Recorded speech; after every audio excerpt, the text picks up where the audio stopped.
Break के बाद स्वागत है आपका। बढ़ते हैं अगली खबर की ओर।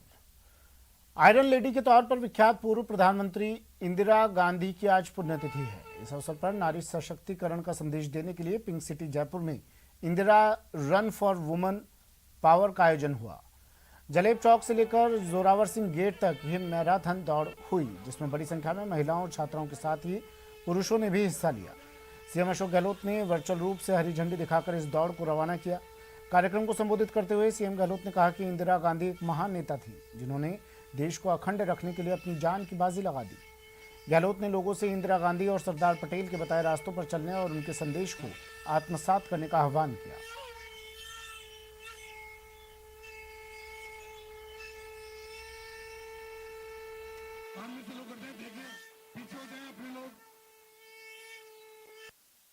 आज हम याद करते हैं इंदिरा गांधी जी को, तो हमें नई प्रेरणा मिलती है किस प्रकार जब सिपाही कांग्रेस के उनके दिलों में जज्बा है कि चाहे हमारी जान चली जाए परवाह नहीं करेंगे, पर हम लोग इस मुल्क को एक रखेंगे, अखंड रखेंगे।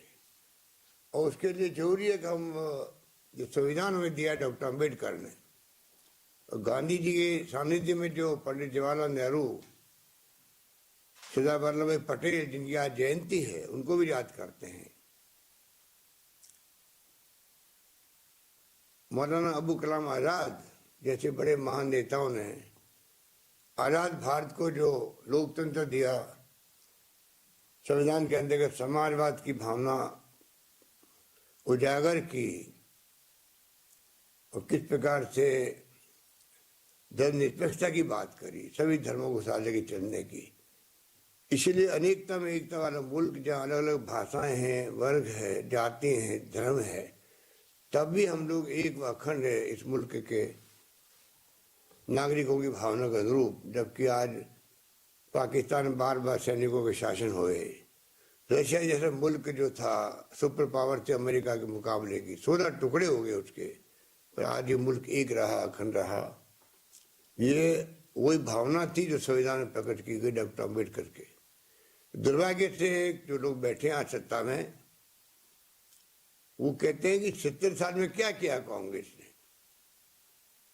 तो आज जो कुछ दिखता है देश, आधुनिक भारत, आधुनिक राजस्थान, आधुनिक जयपुर, ये तमाम जो लंबा सफर तय हुआ है, आप इससे अंदाजा लगा सकते हैं कि जब मुल्क आज़ाद हुआ तो लोग समझते हैं कि बिजली क्या होती है। उस मुल्क में ना स्कूल, ना कॉलेज, ना स्वास्थ्य सेवाएं थी, ना सड़कें थी। आज क्या नहीं है देश के अंदर। इसलिए मैं लंबी बात नहीं कहता हूँ, ये जो आयोजन किया गया है, ये भी अपना आप के अंदर जब दौड़ लगाते हैं हमारे साथी एकजुट होकर के, तो पूरे प्रदेश में एक संदेश आता है, नौजवानों के अंदर भी, महिलाओं के अंदर भी, और एक भावना पैदा होती है इंदिरा गांधी के नाम से ही मन में संकल्प लेने की कि हम भी इंदिरा गांधी जी के बताए हुए रास्ते पे चलें, उनके संदेश को आत्मसात करें और देश के लिए प्रतिबद्ध हों। कांग्रेस की जो विचारधारा है वही देश की विचारधारा है, उसको हम लोग किस प्रकार से मजबूत करें, ये संकल्प मन में पैदा होता है सत्य दौड़ते वक्त में। पूर्व प्रधानमंत्री स्वर्गीय इंदिरा गांधी की आज पुण्यतिथि है और इंदिरा गांधी की पुण्यतिथि पर अब मैराथन का आयोजन किया जा रहा है। पिंक सिटी जयपुर में बड़ी मैराथन दौड़ ये हो रही है और आप देख सकते हैं कि बड़ी संख्या में छात्राएं, महिलाएं जो है वो इस दौड़ में शामिल हो रही हैं।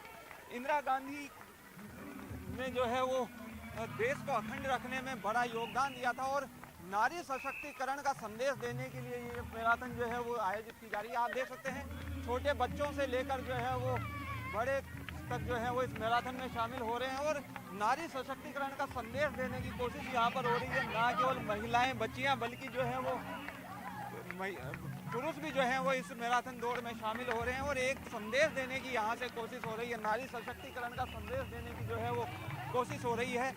जलेब चौक से ये दौड़ रवाना हुई है और जोरावर सिंह गेट तक तकरीबन 3 किलोमीटर का ये रन है और बड़ी संख्या में जो है वो आप देख सकते हैं कि सभी जो है वो Indira run for women power यानी महिला सशक्तिकरण के लिए इंदिरा गांधी को याद किया जाता है महिला सशक्तिकरण के लिए, और इसीलिए आज ये दौड़ जो है वो आयोजित की जा रही है। आप देख सकते हैं पीछे तक जो है वो बड़ी संख्या में छात्राएं जो है वो महिलाएं, पुरुष, ये सब जो हैं वो शामिल हो रहे हैं। आप देख सकते हैं बड़ी संख्या में दौड़ यहाँ से रवाना हो चुकी है और जल्दी है, सब जो है वो जल्दी पहुँचना चाहते हैं एंड पॉइंट पर जो है। और महिला सशक्तिकरण की बहुत ज़्यादा आवश्यकता है। आज महिला को एक होकर हमको साबित करना पड़ेगा कि हम कैसे, हमारी शक्ति का प्रदर्शन हो रहा है और आज वर्तमान समय में महिलाएं बहुत ज़्यादा आगे निकल कर आ रही है और इस बात की हम लोग गांव से आए हैं बच्चियों को लेकर और इस बात की हमें बहुत ज़्यादा प्रसन्नता है। ज़्यादा तो शिक्षित होना चाहिए उनको,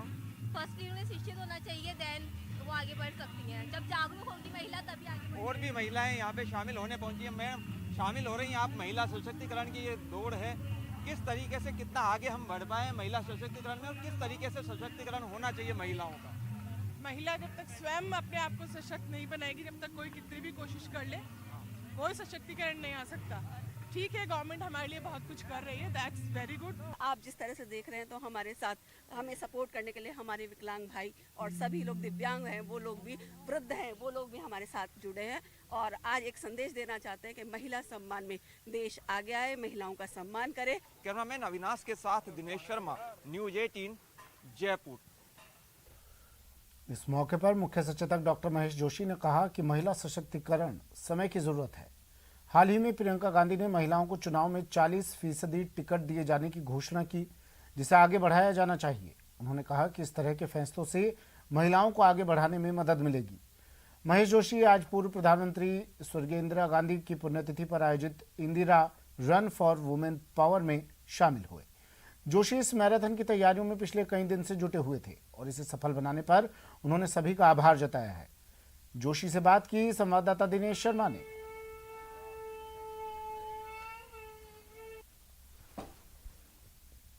वुमेन पावर जो है वो शुरू हो चुकी है जलेब चौक से और मुख्य सचेतक डॉक्टर महेश जोशी हमारे साथ हैं, उनसे बात करते हैं। तो क्या संदेश आज इस मैराथन के जरिए दिया जा रहा है? इंदिरा जी को श्रद्धांजलि दी जा रही है।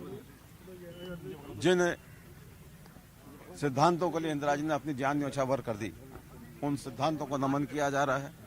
देश की एकता और अखंडता को मजबूत करने का संकल्प लिया जा रहा है और देश में किस प्रकार नारी सशक्तिकरण हो, नारियों को उनका उचित सम्मान मिले, स्थान मिले, इस संदेश के लिए हमने आज ये दौड़ आयोजित की है। मुझे खुशी है कि बड़ी संख्या में इसमें हर वर्ग की महिलाओं ने, बाइकर से लेकर ग्रामीण परिवेश की महिलाओं तक ने, स्कूल की बच्चियों ने, कॉलेज की बच्चियों ने, वर्किंग वुमेन्स ने, जितने भी वर्ग हो सकते हैं उन सब वर्गों के लोगों ने, यहाँ तक कि दिव्यांग लोगों ने भी इस दौड़ में भाग लिया है। मैं उन सब का अभिनंदन करता हूँ और माननीय मुख्यमंत्री अशोक गहलोत जी का मैं बहुत विशेष आभार व्यक्त करता हूँ, जिन्होंने अपने व्यस्त समय में से समय निकालकर इस दौड़ को हरी झंडी दिखाई और हम सबको प्रेरणा दी। सर, किस रूप में आज इंदिरा गांधी को याद किया जा रहा है? खासतौर से इंदिरा गांधी को जाना जाता है कड़े फैसले लेने के लिए, बड़े फैसले लेने के लिए। इंदिरा जी ने बहुत बड़े बड़े फैसले लिए। पहले आम आदमी मुख्य धारा से कटा हुआ था। इंदिरा जी ने आम आदमी को आत्मनिर्भरता के साथ जीना सिखाया, आत्मसम्मान के साथ जीना सिखाया। आत्मसम्मान और आत्मनिर्भरता का जितनी बड़ी प्रेरणा इंदिरा जी हैं, शायद पूरी दुनिया में कोई नहीं है। दुनिया का भूगोल बदला, बांग्लादेश बनाया, राजाओं के प्रिवी पर्स खत्म करके सामंतवाद को खत्म किया, हरित क्रांति की, बैंकों का राष्ट्रीयकरण किया। बड़े बड़े फैसले इंदिरा जी ने किए और ये कारण है कि आज जिस रूप में हम देश को देख रहे हैं, उस रूप में देश को लाने में इंदिरा जी का बहुत बड़ा योगदान है।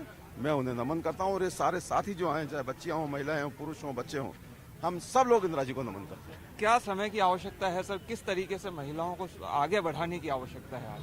देखिए, अभी प्रियंका गांधी जी ने फैसला किया 40% टिकट महिलाओं को दे दी। तो इस तरीके के फैसले कि जो महिलाओं को आगे लाने में सहायक सिद्ध होंगे, इस तरीके के फैसले करने पड़ेंगे। महिलाओं को आगे लाने का कोई भी मौका हमको नहीं छोड़ना चाहिए। दुनिया की आधी शक्ति महिलाएं हैं और ये कहना चाहिए, हमारे यहाँ तो कहते हैं बेटर हाफ है, तो आधी से अच्छी आधी शक्ति, वो जो ज्यादा अच्छी है वो महिलाएं हैं। उस शक्ति का जब तक हम उपयोग नहीं करेंगे, तब तक हम देश निर्माण में पूरी ताकत के साथ में हम देश निर्माण में अपनी ताकत नहीं लगा पाए। तो ये हैं डॉक्टर महेश जोशी, मुख्य सचेतक। साफ तौर पर इनका कहना है कि महिला शक्ति को आज आगे बढ़ाने की आवश्यकता है और इंदिरा गांधी जो है जिस तरीके से उन्होंने फैसले लिए उसी तरह के फैसले आज महिला सशक्तिकरण के लिए किए जाने की आवश्यकता है। कैमरामैन अविनाश के साथ दिनेश शर्मा, न्यूज 18 जयपुर। वक्त एक ब्रेक का, जल्द हाजिर होंगे।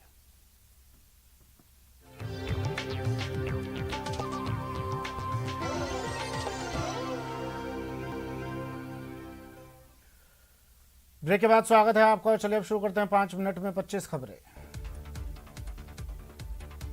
देश के पहले गृह मंत्री सरदार वल्लभ भाई पटेल की आज जयंती है। इस मौके पर गुजरात के केवड़िया में राष्ट्रीय एकता दिवस समारोह का आयोजन किया गया है। इस मौके पर केंद्रीय गृह मंत्री अमित शाह ने केवड़िया में स्टैच्यू ऑफ यूनिटी पर पुष्पांजलि अर्पित की। इस मौके पर कई कार्यक्रमों का आयोजन किया गया है। समारोह को प्रधानमंत्री नरेंद्र मोदी एक रिकॉर्डेड वीडियो संदेश के माध्यम से संबोधित किया। पीएम ने अपने संदेश में कहा कि सरदार पटेल हर भारतवासी के दिल में है। उत्तर प्रदेश की राजधानी लखनऊ में भी राष्ट्रीय एकता दिवस समारोह पूर्वक मनाया गया। सीएम योगी आदित्यनाथ ने सरदार वल्लभ भाई पटेल की प्रतिमा पर माल्यार्पण कर उन्हें श्रद्धांजलि दी। राष्ट्रीय एकता दिवस के मौके पर लखनऊ में मोटरसाइकिल रैली का आयोजन किया गया। सीएम योगी ने रैली में शामिल 75 मोटरसाइकिलों को हरी झंडी दिखाकर रवाना किया। आज पूर्व प्रधानमंत्री स्वर्गीय इंदिरा गांधी की पुण्यतिथि है। इस मौके पर कांग्रेस नेता राहुल गांधी ने दिल्ली के शक्ति स्थल पर पुष्पांजलि अर्पित की और उन्हें याद किया। इंदिरा गांधी की पुण्यतिथि पर जयपुर में Indira run for women power marathon का आयोजन हुआ। सीएम गहलोत ने वर्चुअली मैराथन को हरी झंडी दिखाई। इस दौरान सीएम गहलोत ने पूर्व प्रधानमंत्री इंदिरा गांधी को नमन किया। G20 के सत्र को संबोधित करते हुए पीएम मोदी ने कोरोना वायरस के खिलाफ भारत की लड़ाई का जिक्र किया। उन्होंने महामारी से जंग को लेकर मंत्र देते हुए कहा कि वन अर्थ वन हेल्थ से जीत हासिल होगी। G20 समिट के लिए रोम गए प्रधानमंत्री मोदी ने जो बाइडेन और मैक्रों के साथ बातचीत की। प्रधानमंत्री नरेंद्र मोदी के कंधे पर जो बाइडेन जहां अपना हाथ रखे हुए नजर आए, वहीं फ्रांसीसी राष्ट्रपति मैक्रों ने मिलते ही पीएम मोदी को गले लगा दिया। राजस्थान रिफाइनरी निर्माण को मिलेगी रफ्तार। सीएम ने 150 करोड़ के अतिरिक्त बजट को दी मंजूरी। बोले समय पर पूरा होगा प्रोजेक्ट, प्रदेश के विकास को लगेंगे पंख। पेट्रोल और डीजल की कीमत में आज लगातार 5 दिन बढ़ोतरी हुई है। रविवार को दिल्ली में पेट्रोल डीजल के दाम 35 पैसे प्रति लीटर बढ़े हैं। भरतपुर जिले की कामा थाना पुलिस और साइबर क्राइम हरियाणा कुरुक्षेत्र की पुलिस ने कार्रवाई करते हुए ऑनलाइन ठगी के मामले में एक आरोपी को गिरफ्तार करने में बड़ी सफलता हासिल की है। श्रीगंगानगर के साधुवाली आर्मी छावनी के पास 4 संदिग्धों को पकड़ा गया, जिसमें एक महिला भी शामिल है। बताया जा रहा है कि सभी पश्चिम बंगाल के रहने वाले हैं। सवाई माधोपुर में एक बेटे ने अपने पिता के सिर पर लाठी से वार करके हत्या कर दी। पुलिस ने हत्यारे बेटे को गिरफ्तार कर लिया है। चूरू की सुजानगढ़ पुलिस ने पत्नी को आत्महत्या के लिए उकसाने के आरोप में पति को गिरफ्तार किया। पुलिस ने मृतक महिला के भाई की शिकायत पर कार्रवाई की है। शाहपुरा थाना इलाके में भी बाइक से घर जा रहे व्यापारी और मुनीम पर अज्ञात बदमाशों ने फायर कर दिया। फायरिंग की घटना में दोनों घायल हो गए। जोधपुर में एक मकान में दिन दहाड़े एक बदमाश ने एक घर में घुसकर मासूम बच्ची के गले पर चाकू रखकर लूट की घटना को अंजाम दिया। पूरी वारदात सीसीटीवी में कैद हो गई और पुलिस आरोपी की तलाश में जुट गई है। जम्मू कश्मीर के राजौरी जिले में एलओसी से सटी अग्रिम चौकी के पास गश्त के दौरान हुए विस्फोट की चपेट में आने से एक अधिकारी समेत सेना के 2 जवान शहीद हो गए। लखनऊ में बंदरों का आतंक बढ़ता जा रहा है। यहां तक कि कई स्टेशनों पर भी बंदर लोगों को परेशान कर रहे हैं। ऐसे में लखनऊ मेट्रो के स्टेशनों पर बंदरों को भगाने के लिए लंगूर के कटआउट्स लगाए गए हैं। जयपुर में शनिवार को विधायक अमीन कागजी के भतीजे के निकाह समारोह का आयोजन किया गया। समारोह में सीएम अशोक गहलोत भी शामिल हुए। इसके अलावा पीसीसी चीफ डोटासरा और मंत्री रघु शर्मा भी शामिल हुए। अयोध्या के 5वें दीपोत्सव की भव्य तैयारियां जोरों पर हैं। इस मौके पर राम की पौड़ी में चल रही तैयारियों का अयोध्या के डीएम नीतीश कुमार ने जायजा लिया। श्रीनगर में पर्यटन को बढ़ावा देने के लिए पहली बार दर्शकों के लिए कल रात डल झील पर ओपन एयर फ्लोटिंग थिएटर और लेजर लाइट शो का आयोजन किया गया। जम्मू कश्मीर की ब्रूस ली नाम से मशहूर बांदीपोरा की तजामुल इस्लाम ने वर्ल्ड किक बॉक्सिंग में दूसरी बार गोल्ड मेडल जीता है। मिस्र में आयोजित इस प्रतियोगिता में गोल्ड मेडल जीतकर तजामुल ने कश्मीर के साथ साथ पूरे देश का मान बढ़ाया। T20 वर्ल्ड कप में आज टीम इंडिया का सामना न्यूजीलैंड से होगा। दोनों ही टीमों को अपने अपने पहले मैच में पाकिस्तान से हार झेलनी पड़ी थी, लिहाजा ये मुकाबला एक तरीके से क्वार्टर फाइनल सरीखा बन गया है। T20 वर्ल्ड कप में इंग्लैंड ने ऑस्ट्रेलिया को 8 विकेट से हरा दिया। ये इंग्लैंड की लगातार तीसरी जीत है। इसके साथ ही टीम ने सेमीफाइनल के लिए अपनी जगह लगभग पक्की कर ली। मैच में पहले खेलते हुए कंगारू टीम सिर्फ 125 रन बना सकी। जवाब में इंग्लैंड ने 12वें ओवर में मैच जीत लिया। रणथंभौर से गुड न्यूज मिली है। बाघिन T63 ने 3 शावकों को जन्म दिया है। बाघिन T19 की बेटी है बाघिन T63। 10 साल की बाघिन T63 ने तीसरी बार शावकों को जन्म दिया है। इन दिनों खंडार में बाघिन ने अपना इलाका बनाया हुआ है। Head of forest department DN Pandey ने ये जानकारी दी।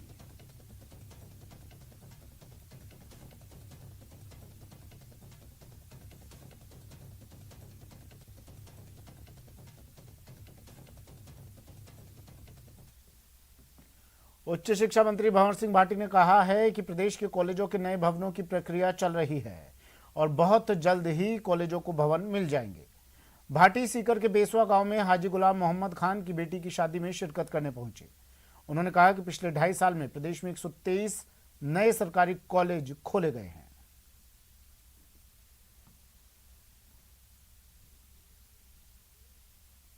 मुख्यमंत्री अशोक गहलोत जी जिन्होंने पिछले 2.5 सालों में 123 नए कॉलेज खोल करके पूरे प्रदेश में एक इतिहास बनाने का काम किया है। आज़ादी के बाद से लेकर 2018 तक 230 कॉलेज राजस्थान में सरकारी क्षेत्र में संचालित थे, लेकिन राजस्थान के मुख्यमंत्री अशोक गहलोत जी जिनका विजन है कि हायर एजुकेशन को ग्रामीण क्षेत्र में और अंतिम छोर पर बैठे हुए गांव में गरीब के किसान के बच्चे को भी उच्च शिक्षा का लाभ मिले। इस दीपावली अगर आप सोना चांदी खरीदना चाहते हैं तो जल्दी कीजिए, क्योंकि सोने की कीमत कई महीनों के न्यूनतम स्तर पर पहुंच चुकी है और दीपावली के बाद इसमें तेजी आने की संभावना है। के पर्व पर खास तौर पर सोने चांदी की खरीदारी को शुभ माना जाता है। लोग इस त्यौहार का इंतजार करते हैं कि सोने चांदी की वो खरीदारी करें और इस वक्त जो भाव है सोने चांदी के वो भी काफ़ी कंट्रोल में है। कोरोना काल के बाद ये पहली ऐसी दीपावली है जब लोग खुलकर खरीदारी कर रहे हैं। 2 नवंबर को धनतेरस है और 4 नवंबर को दिवाली। धनतेरस पर सोना खरीदने की परंपरा रही है, इसीलिए बाजारों में रौनक है और दुकानों में भीड़। खास बात यह है कि इस दीपावली सोने चांदी के भाव में तेजी नहीं है। जी हां, इस समय जेवराती सोना 50,000 के नीचे चल रहा है, वहीं चांदी भी 66,000 के आसपास है। यानी इस दीपावली अगर आप सोना चांदी खरीदने की सोच रहे हैं तो समय सबसे मुफीद है, तभी ज्वेलर्स की दुकानों पर भीड़ है। कोरोना के बाद ये पहला फेस्टिवल आया है, इसमें आप बेफिक्र होकर बाजार में किस तरह की खरीदारी कर रहे हैं? सोने चांदी की क्यों प्रेफर? अभी सोने का भाव अच्छा है, अभी बहुत टाइम से खरीदा भी नहीं, फंक्शंस आ रहे हैं, शादियां आ रही है, तो गोल्ड खरीदना तो बनता ही है, गोल्ड चांदी तो खरीदना बनता ही है। और जी हाँ बोलिए। अच्छा मैम, भाव इस वक्त ठीक है, आपको क्या लगता है भाव किस तरह के हैं सोने चांदी के? पहले से कभी कंट्रोल में है? क्योंकि नहीं, भाव तो ठीक है, मतलब लेकिन यहाँ की जो क्वालिटी है बहुत बेस्ट है, अच्छी है, डिजाइन बहुत प्यारी है, सब बेस्ट है यहाँ की। ज्वेलर्स और ट्रेडर्स का मानना है कि इंटरनेशनल ट्रेड को देखते हुए दीपावली के बाद सोने के भाव में तेजी से बढ़ोतरी होगी। सोने के भाव 58,000 रुपए तोला तक और चांदी के भाव 75,000 रुपए किलो तक पहुंच सकते हैं। इस टाइम सोना खरीदने में सबसे ज़्यादा फायदा है, क्योंकि जो सोना 56,000 बिका वो आज 49,000 है और सोने की कीमतें 1,000-2,000 रुपये नीचे आ जाए तो कोई बड़ी बात नहीं, लेकिन ये करेक्शन है। सोना वापस 58 से 65 के बीच में आएगा। तो फिर देर मत कीजिए, क्योंकि इस समय सोने में किया गया इन्वेस्टमेंट आपको भविष्य में बेहतर रिटर्न दे सकता है, क्योंकि पिछले साल सोने ने 28% का रिटर्न दिया है। उससे पिछले साल की बात करें तो सोने का रिटर्न करीब 25% रहा था। अगर आप लॉन्ग टर्म के लिए निवेश कर रहे हैं तो सोना अभी भी निवेश के लिए बेहद सुरक्षित और अच्छा विकल्प है, जिसमें शानदार रिटर्न मिलता है। न्यूज़ 18 राजस्थान के लिए जयपुर से सचिन कुमार की रिपोर्ट।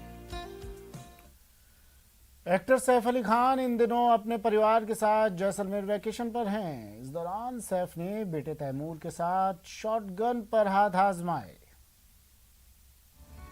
नवाब साहब का अचूक निशाना। शॉटगन के शौकीन सैफ अली खान 10 टारगेट्स में से 9 पर सटीक निशाना।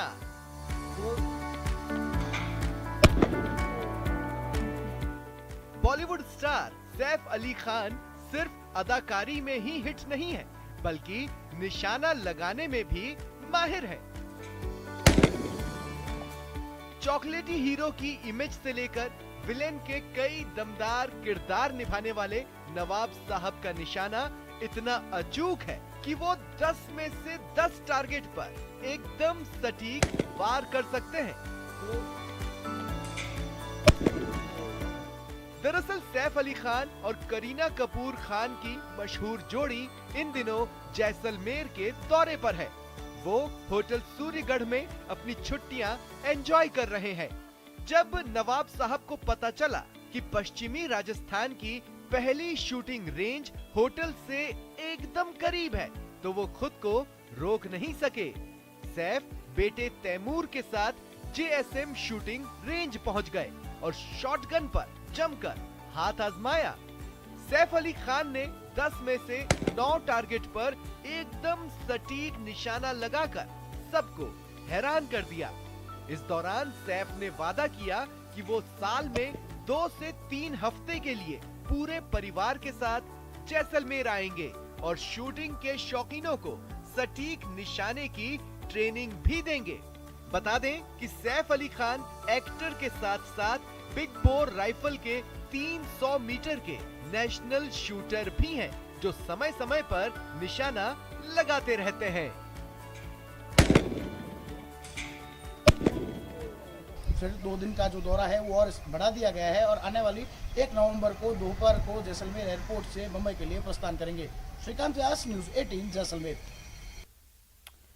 फिलहाल इतना ही, दीजिए इजाजत। एक ब्रेक लेंगे, ब्रेक के बाद आपको दिखाएंगे बिग ब्रेकिंग न्यूज सहयोगी प्रियंका के साथ।